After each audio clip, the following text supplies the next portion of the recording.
ரொம்ப வேதனையாக இருந்தது பார்க்குறதுக்கு, மனசு ரொம்ப சங்கடமாக இருந்தது. முதல் விஷயம் ரொம்ப வருத்தமாக இருந்துச்சு.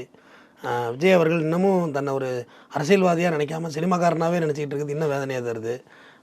உதாரணத்துக்கு கோயம்புத்தூரில் போகிறாரு, மரத்துலேருந்து பொத்துன்னு ஒருத்தன் அந்த வண்டிக்குள்ளே விழுவுறான். விழுந்து என்னங்கிறான்ட்டு அவன் பவுன்சரில் இருக்கான், அவன்லாம் தள்ளி விட்டுட்டு ஒருத்தன் மேலே ஏறுறான். பைக்கில் அப்படியே போய் பொத்துன்னு கீழே விழுவுறான்.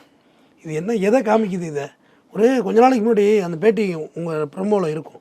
ஒரு பவுன்சர் ஒருத்தர் சொன்னான், அங்கே இருக்கா கேரவனே இப்போ பாரு எப்படி எல்லாம் கத்துறானுங்க பாரு அப்படின்னு சொல்லிட்டு அந்த வேலைக்கு பக்கத்தில் வந்து டாட்டா காமிச்சிட்டு வந்து கேரவனுக்குள்ள வந்தாராம்.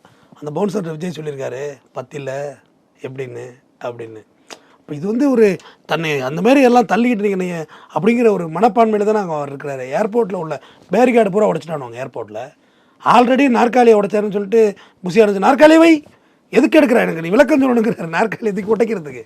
ரோகிணி தேட்டரில் விடிய காலத்தில் தேட்டரில் படம் பார்த்து நாற்காலிகளை சிதற விட்ட ரசிகர்களை வைத்துக்கொண்டு அரசியலை கட்டமைக்கிறாங்களே, இது அவங்களுக்கே புரிய வேணாவா?